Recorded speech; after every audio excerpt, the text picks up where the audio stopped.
So welcome to the what was it? Fuck, it's the light switched on No, podcast. it's good lights on. Lights on podcast with Tian, and myself, Brian. A bit of background about myself. I been reading for a long time. I also train at the gym, work, started my own company, have a fair amount of stock investments, and I'm keen to grow. A bit about yourself. my name is Tian. I am a qualified holistic counsellor, but I have not yet started my own private practice. Currently work in mental health. My interests are also the gym, not as much as Brian though. I'm very much into spirituality and self-development through that avenue. Also, like Brian, I love reading. I spend a lot of time by myself, just researching and just trying to expand my mind. And I finally feel like I'm at a place where I can share some of the information that I've gained over the years. Yeah, so what brought you into spirituality? I think with the same thing that what brings a lot of other people to spirituality. So I've had quite a few contrasting experiences in my life. When I say contrasting, I would say that means some people would label it as negative. I'm the offspring of two drug addicts who met in rehab. And yeah, I had led quite a chaotic life until I was about 27. But my spiritual journey kind of started when I was about, I don't know, 15, 16, maybe even younger actually. I remember being like 7 years old and like wondering what the meaning of life was. And like I True. remember coming to the conclusion at 7 and thinking, okay, well, it must be procreation. Yeah. So creation, Yeah. which like I still see as the meaning of life. We're here to create the life of our dreams, Yeah. the life that we want to experience. So yeah, I've always kind of had it in me, but yeah, my contrasting experiences that I've gone through has definitely been the activator of that. I'm a strong believer that you could have a seed within you, but unless there's something that externally that comes and activates it, Yeah. it can be left dormant. So True. Well, my spiritual journey started when I was I think I was like 14, 15. It was a low point in my life. I was heaps depressed. I had no friends. I was like, damn. as if you had no friends. Nah, straight up, hey. I was like straight lonely, chubby fat kid in high school. No one liked me. I was like, oh, it's kind of shit. I was like, and I started going down that little rabbit hole. I was like, oh, I should probably kill myself, and the world would be better without me. No one would really care. Dangerous thoughts, eh? Yo, straight Very up. dangerous thoughts, yeah. And I remember like picking up a knife. I put it to my stomach, like tested it out a bit. I was like, fuck, that hurts, eh? I looked at some bridges. I was like, fuck, that's too scary. Went to the beach one time. I was like, oh, maybe drowning. I was like, nah, that sucks, bro. And I like gave up. I was like, fuck, I can't kill myself, eh? I bitched out. So and then as soon as I was like, I'm stuck here, might as well better myself. Try and understand people, try and understand why people don't like me. And I just delved into the world of personal development. Can I just stop there? Was it people didn't like you or you didn't like you? Both. And that was the lens, yeah, but it's your outer world is a reflection of your inner world. So if you don't like yourself and you don't have self-love, it's going to be reflected and perceived externally because it's the same lens. Yeah. Internal lens and external lens, it's the same lens. Yeah, true. Yeah. Nah, yeah, it was definitely, I did not like myself. Like, straight loser, eh? Why though? But I don't know, like, What, because of your physique? Because you didn't like the way that you looked? Or was it deeper than that? I think low key, because my parents worked a lot. So we came over from Kenya. I spent a lot of time by myself and like zero time with my parents. And like in those periods of time, it almost kind of felt like they didn't love me, if that makes sense. Yeah. So I think it was based from that. Because as a kid, you don't really understand. You're like, you don't know they have to work for a reason. Like they're literally putting food on your table. You just see it as, oh, mum and dad don't really want to hang around me. Like you can perceive it like consciously. You're like, oh, they're at work, but deep down you kind of need that. I feel like you need that love and affection, which I just didn't get. 100%. Like, I'm not sure if you're aware of this, but from the age of 0 to 7 years old, they're called the programmable years. So basically, you have two minds. You have the conscious mind, you have the subconscious mind. Yeah. And when you're 0 to 7, you're only operating on the conscious mind. You haven't built your subconscious mind.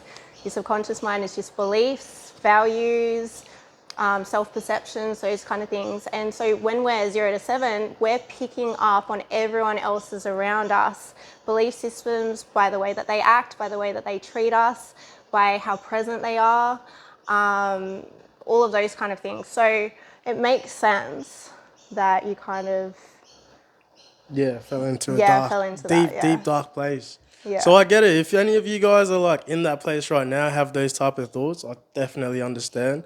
But always know there is there is a light at the end of the tunnel. Just try, literally, just try and get better, and you will, even if you fail. I seen this thing. It's called like the success matrix, and it pretty much draws out that the road to success kind of looks like a loop. You'll start with planning, you'll start implementing your plan into action, and then you'll start experiencing some failures, learn from those failures, and then continue. And that's how you want to treat your life. So expect the failures to happen, learn from them, and just keep going up and up and up. Yeah, I agree. Like if you imagine a aeroplane flying, it's not always on course. Like it veers left, veers right, up, down, but it always makes those tiny corrections to get to the destination. That's how I feel life is in general. What's your definition of success? Mine personally at the moment is financial. I want financial. It used to be like physical, like getting in shape, good body strength, combat, boxing. But now it's definitely financial. What about you? Well, no, just carrying on from that, Yeah. what will financial success bring you that you Fi- currently lack? Financial. So I've experienced the third world countries lifestyle. I've experienced the middle economic lifestyle, and personally, I just want to experience the top, like see how it is at the top of the world, top of the financially, travel to different places, just freedom. Freedom is like the key word I'm looking for. And just being proud of yourself as well. Like I am genuinely proud of myself now, but I also want to keep striving to be better.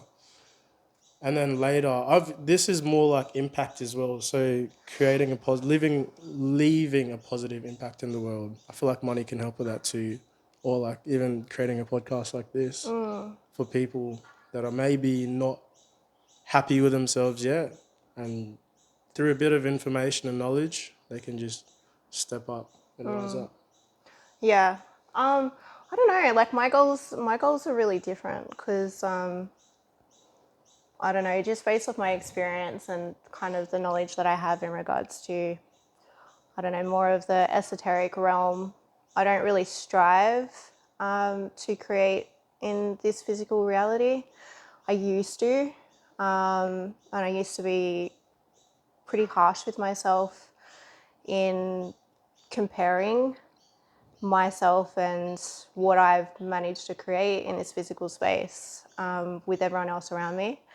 Now, my personal goal is transcendence because I think transcendence is ultimately freedom.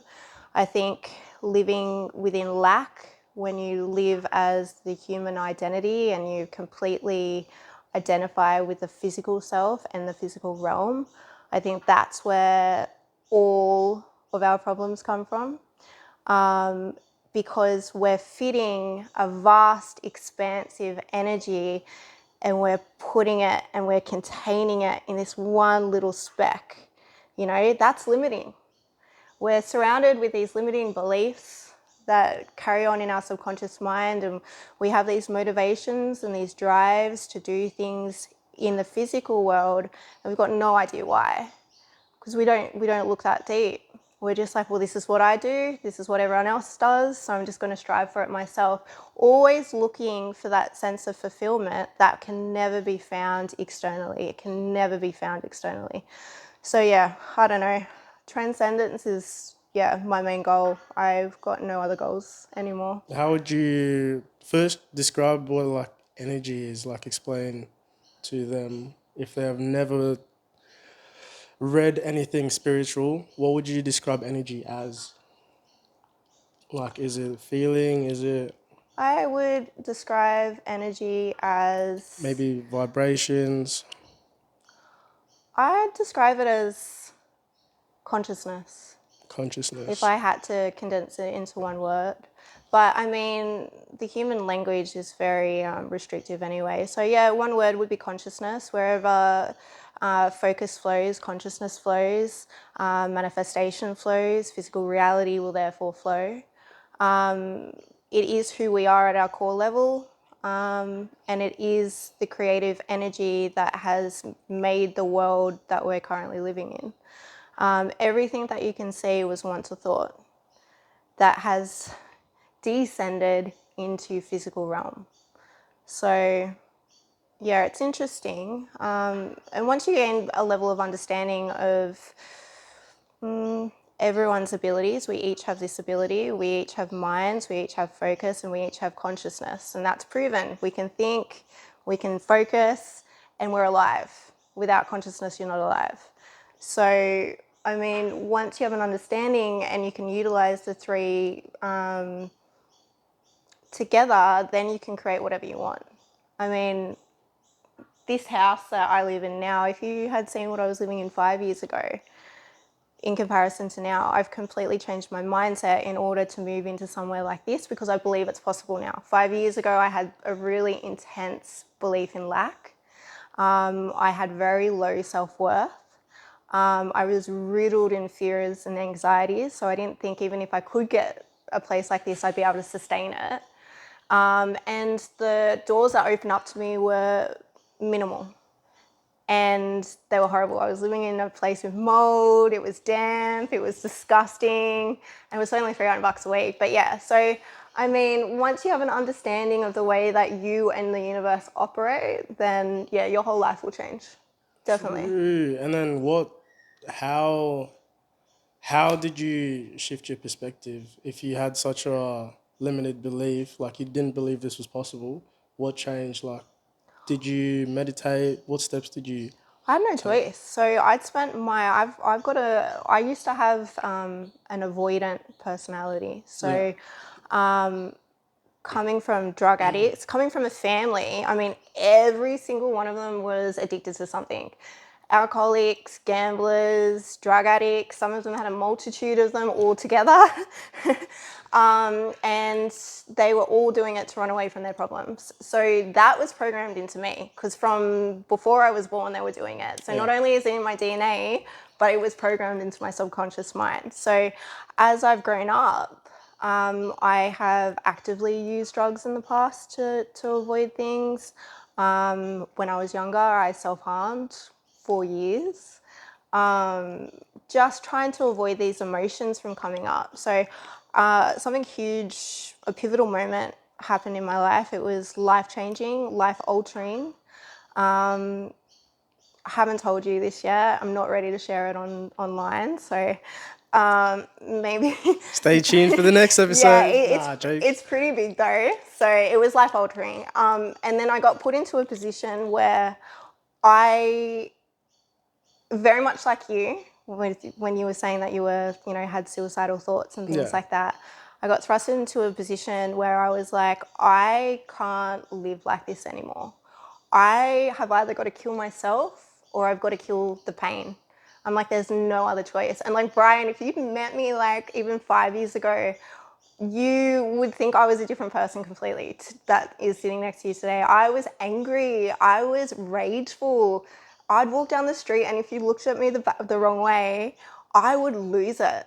Like Damn. I would absolutely lose it. Damn. I've been in that many street fights that have just Shit. randomly occurred because obviously we're a vibrational match. Rage meets rage. Yeah, so I was like, and it's exhausting being in a constant state of anger. And this is, I look at people, especially with, some of the people Yeah. that we work Yeah. with in mental health. I just think I know how exhausted this is because it's such a fast moving energy and it's always within your circulatory system. Do you know what I mean? It's always pulsating through you, that energy and that emotion.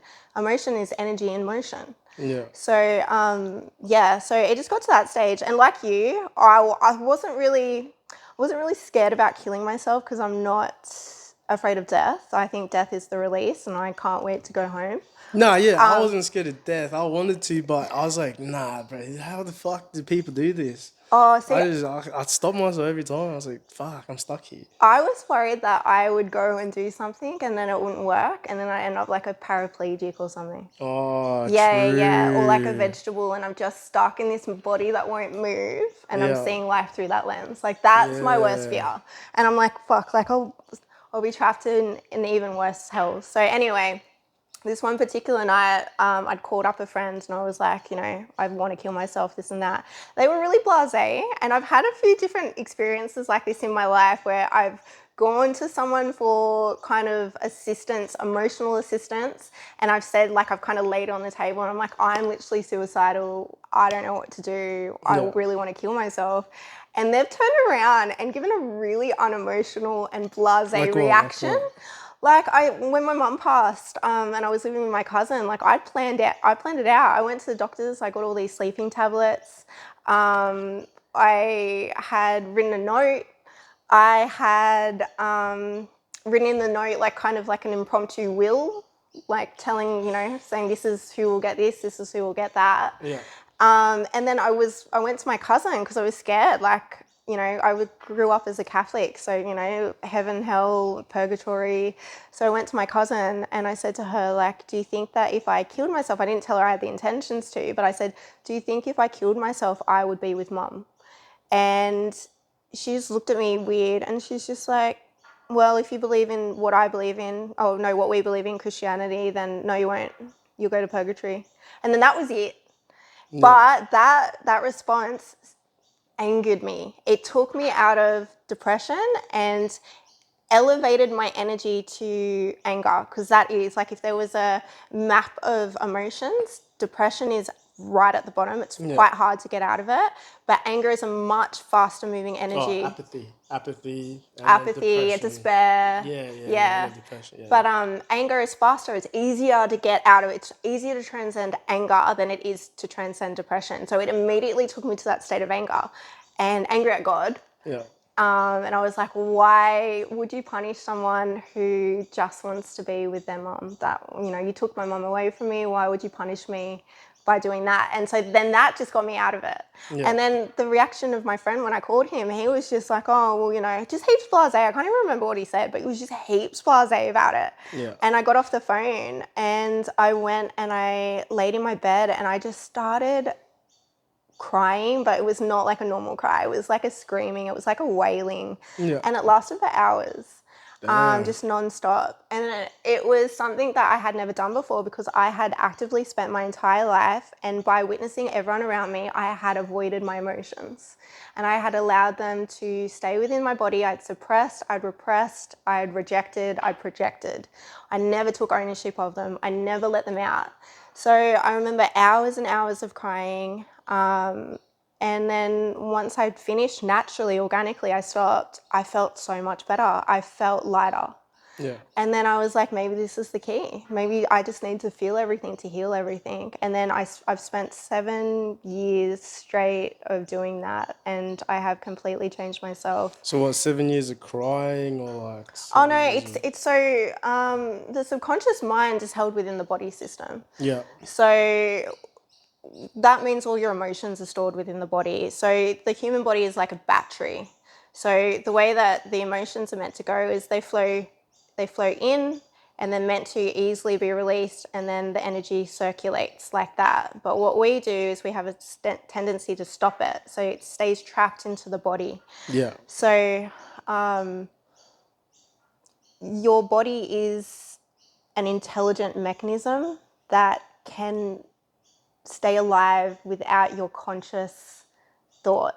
So I'm not consciously sitting here and telling my body to breathe. I'm not Yeah. consciously sitting here and telling my heart to pump Yeah. or my lungs to expand Or every to move your breath. arm. Yeah. Or for my, liver to remove all the toxins from my body. It's automatically doing that. So Yeah. once you turn off your conscious mind and you let your body take over, it will release in any way that it sees fit. So obviously when I did my first release, it was really raw because it was some really heavy, painful stuff in regards to the loss of my mom that was coming out. It was a lot of grief as well.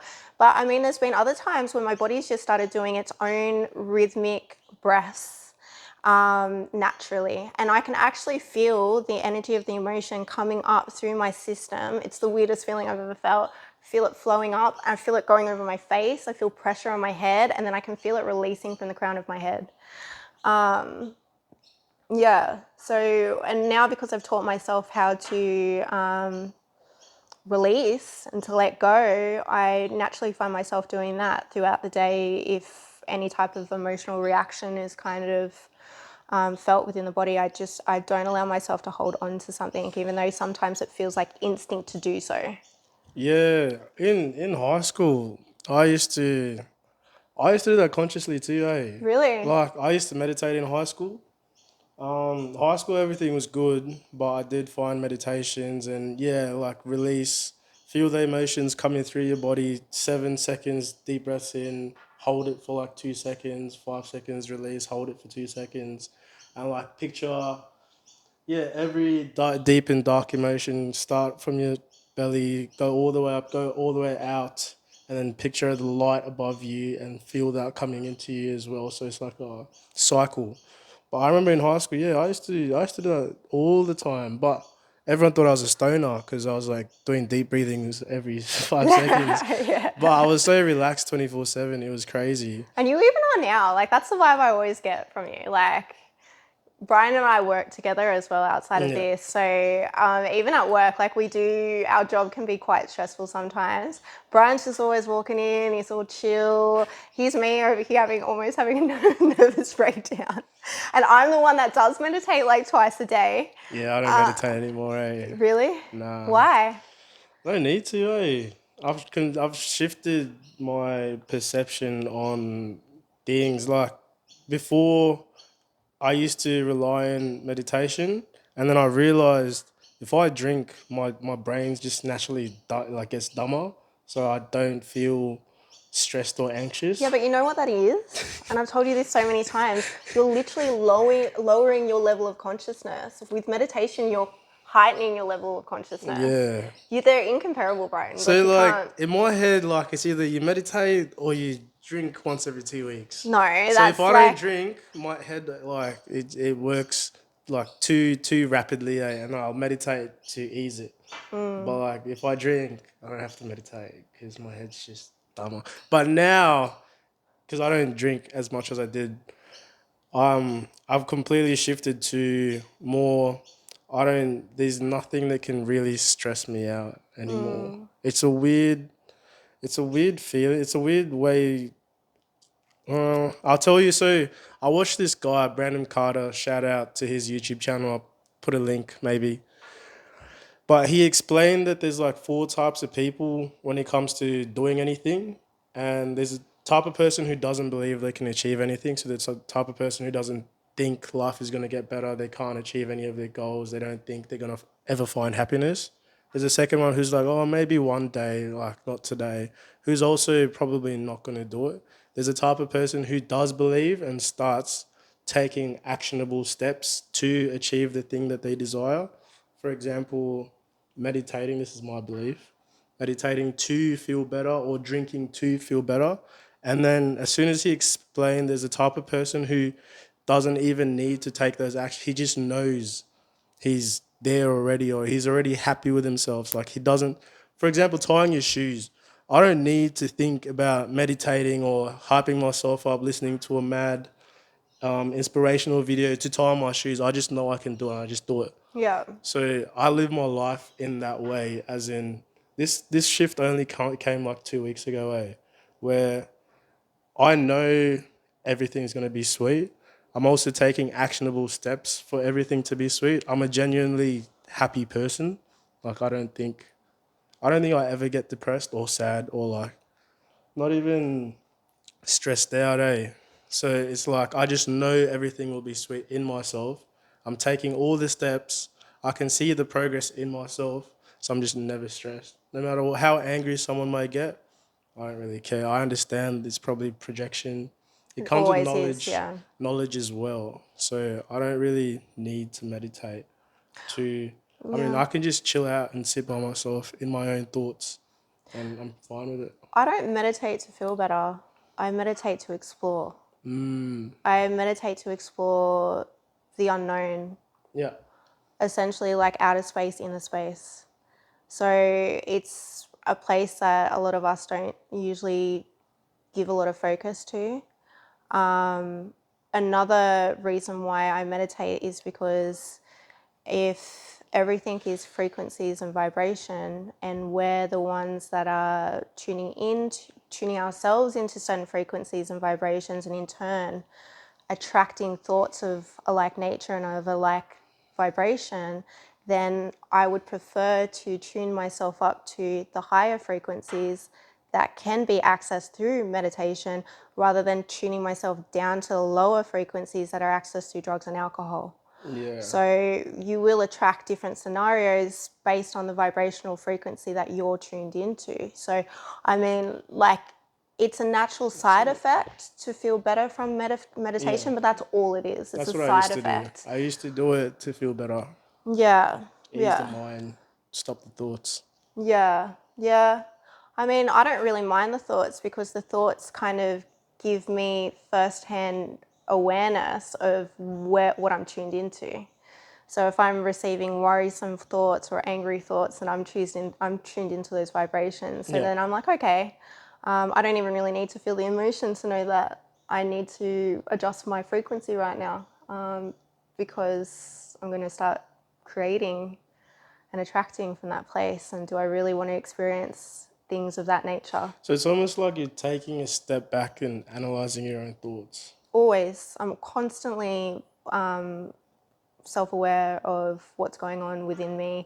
I always, every single night, I sit down and I reflect on the day that I've just had, True. because I want to go over each and every experience, and especially experiences where there's been an emotional reaction, because they're the ones that show you that there's something within me that has been triggered that wants to be released, wants to be let go of. So I do my hardest to take accountability of everything that I've experienced, because I mean, even the fact that you and I are doing this podcast now, Yeah. I take accountability for creating that doorway, Yeah. because that's something that I've actively wanted for a long time. And so as soon as the opportunity presented itself, I was like, I've got to walk through the door. Yeah. I'd be an idiot not to, because I've actually created this. And although we're like in the smaller stages right now, who knows where the seed's going to grow, like Yeah. how big it's going to grow. So yeah, I always take Millions, fam. accountability, because Millions, if you of don't take course. accountability though, like you don't have the power. You've given away your power. And I notice this with a lot of unconscious people. They did this to me, they did this to me, Yeah. they're Yeah. Yeah. rude, blah, blah, blah, blah, blah, blah. Yeah. Yeah, but if you're rejecting and projecting onto another person, you have no power over that person. You're the only one that you have power over. Yeah. You have no power to change them. You can only change yourself. So, yeah, I think accountability is a big one.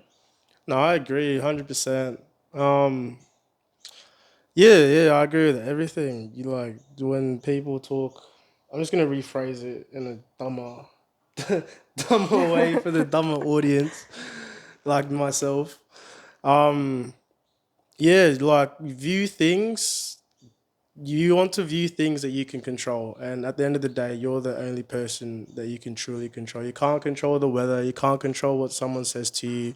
You can't control whether that car cut in front of you. You can control your own reaction, and that's it. You can't even control if you have a heart attack tomorrow, but you can take steps like try and eat better. Try. You can't control the rain. You can't be getting pissed off that it's raining. What you can control is getting an umbrella and be like, oh, even if it does rain, I'm sweet. Or And dance it's in the rain. yeah, dance. Yeah, Embrace it. exactly. Yeah. So if you focus on the things you can control, you'll feel a lot better at the end of the day, and you'll feel a lot less stress, less anxiety, angry, all of that, and you'll just live a better life if happiness is what you want, which is a lot of people do. Yeah, definitely. I think it's really important to note as well that whatever you're experiencing today is a reflection of your past focus. So, someone cutting you off randomly, Yeah. that is in vibrational alignment with what you were feeling in the past that has created this experience that you're feeling in the present. So, if you want to break the cycle, then you have to be non-reactive. Yeah. Non-reactive, so you don't continue creating it. It's simple as that. Yeah, 100%. Wait, what do you mean, like, if someone cuts you? Oh, yeah. No, that makes sense. Yeah. So That makes sense. If you're if you non-reactive, you're not gonna really care. in the You're not even past, gonna notice them cutting you off. You're just gonna be like, oh, you're driving exactly, to your destination. exactly right. Yeah. Yeah, exactly right. I mean, like if someone cut me off, maybe I would feel frustration. Yeah. Yesterday I was feeling frustrated, and then that's why today, even though Wait, I'm not feeling frustrated, this person has caused me to. I'm projecting onto them. yeah, I yeah, think yeah. this person is causing me to feel 100, frustration. 100%. Like, I remember learning this at maybe like a few years ago, that 90% of our thoughts are reoccurring every single Yeah. day. So whatever you feel today or yesterday, you're most likely going to feel tomorrow. So I told myself, this is a little bit of NLP, neuro Oh, I linguistic studied that for a bit, NLP. programming. Yeah. So I always tell myself I'm just a happy person. At this point I actually believe it because I am happy all the time. But if you're like a type of person who struggles with anger or has anger issues and you tell yourself you're a fucking angry person, you will experience more anger. And the anger you experienced yesterday, you'll also experience today, tomorrow, the day after, and the day after. That's So, what happened to me. That's yeah, I'd actually started to identify with being angry. And yeah, that's how I presented myself to the world. And that's how I saw that was my own self perception. I am angry. yeah. And it wasn't until I finally was able to change that perception through releasing the anger that I was like, wow, it's actually pretty sick. You know what I mean? Like yeah, it's dangerous. So yeah, you are what you believe. 100%. And it goes even further. Oh, I forgot what I was going to say before. But, whoa, I wanted to explain that Do you just when have a you vape? Sorry, I'm gonna have a vape too if you yeah, don't mind. easy. Bro, I'm vaping. I've been vaping the whole time, hey. Now, when in life, when there's two types of realities I've found. There's an objective reality and a subjective reality. So what that means is these shoes are white. That's an objective reality. They have no emotional attachment to it. It's not good or bad. That's just they're white. The subject reality is when I look at these shoes, I'm like, oh, they're dirty, they look like shit. That's my perspective in it. And so everyone has like different lenses when they view different things. So you can view something as good or bad, but objectively it just is that It's way. neutral, yeah. It's neutral.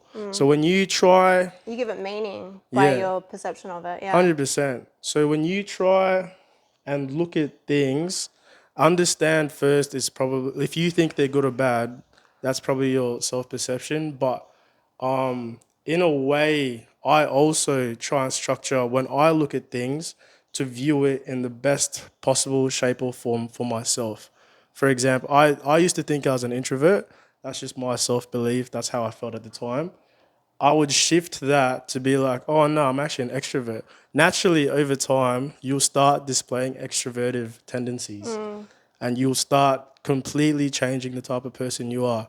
So, if you, like a little exercise, if you write down 10 things of the type of person you want to be, list them out and try and like achieve those different qualities every day, over time you'll literally become the type of person you've wanted to be, and in time you'll also naturally become happy with yourself, and then you'll become a happy person and everything will just switch. These are just little things that I've done in my life to try and get myself to this position now. One of those things could be, oh, train at the gym every day. Just try that, maybe even for like 5 minutes. As soon as you do it every single day, you'll start feeling better about yourself. You'll see your body changing because when you're trying to change something about yourself, it starts in the mind, and then over time, it will start becoming reality, and other people start seeing it in you as well, if that makes sense. Yeah, I agree. I used to do what I call now vanity training. Oh, true. So it was training to make my body look a certain way and to amplify certain parts of my body because that was the stereotypical standard of beauty Yeah.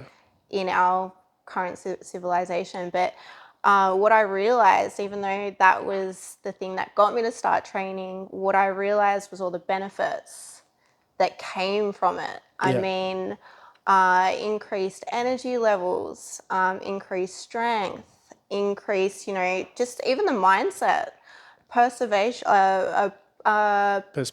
no, perception, perseverance, perseverance. confidence, willpower, control over the mind. The mind's telling me to stop, and I'm like, no, I'm going to push through.